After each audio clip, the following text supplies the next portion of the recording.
Gagawa tayo ng low-carb pepperoni pizza. Una nating i-prepare ay ang white sauce. Naglagay lang ako ng butter, then add all-purpose cream. Lutuin lang natin ito over low heat. Then add green dahan Himalayan pink salt.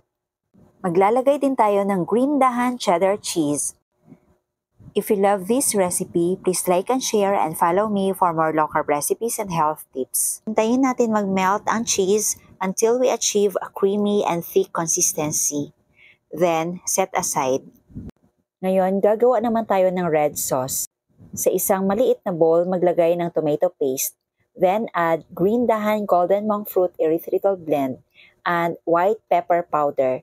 Maglalagay din tayo ng Himalayan pink salt and Italian mixed herbs. Then add water and mix well. Kailangan ma-achieve natin ang consistency kagaya ng sa ketchup.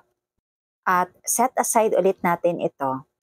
Sa isang separate na mixing bowl, maglagay ng green dahan coconut flour. Then add green dahan grated Parmesan cheese and xanthan gum.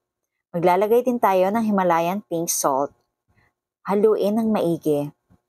Ang list of ingredients ay ilalagay ko sa last part ng video na ito. Then gradually add warm water. Kailangan makakabuo tayo ng dough-like texture.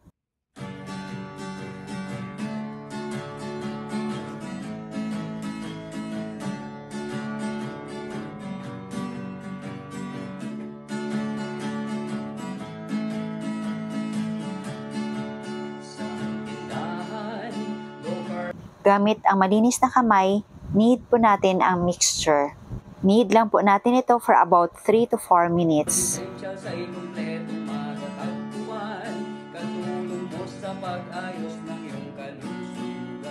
Ngayon, prepare na natin ang paglulutuan ng pizza. Maglalagay lang ako ng parchment paper sa baking dish.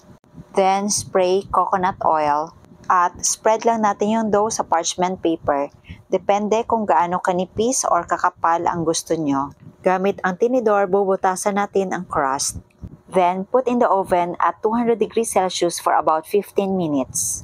While waiting for the pizza crust, prepare natin ang mga toppings. Mag-slice lang ako ng bell pepper.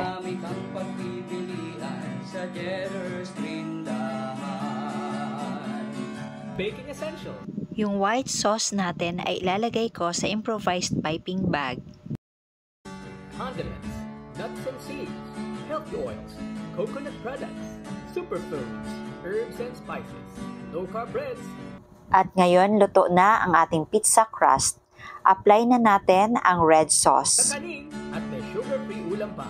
Happy ang pamimili sa Cheddar's Green Dahan. Low-carb essential sa ikumpletong matatagpuan.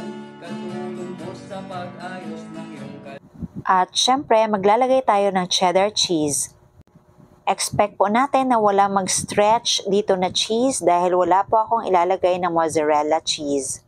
Ang ilalagay ko lang po ay cheddar cheese and Parmesan cheese. Marami kang pagpipilian sa Cheddar's Green Dahan. At ito po ang sinasabi ko na grated Parmesan cheese from Cheddar's Green Dahan. At maglalagay tayo ng pepperoni toppings.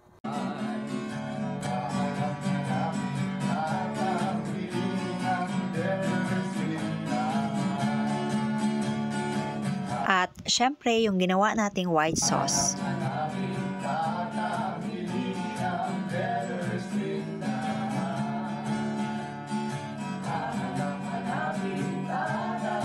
At maglalagay din tayo ng Italian mixed herbs. Then, put in the oven at 250 degrees Celsius for about 10 minutes. At ito na ang ating low-carb pepperoni pizza.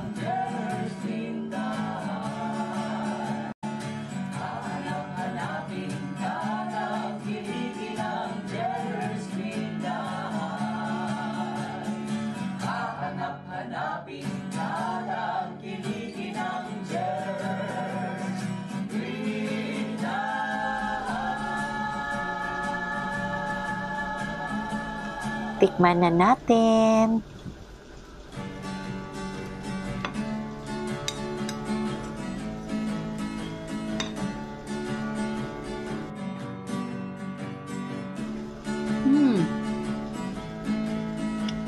Wala po itong mozzarella ha, kaya wala kayong nakikitang nag-stretch dyan.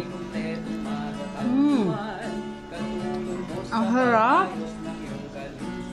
Sobrang sarap talaga, promise. Sa Cheddar Street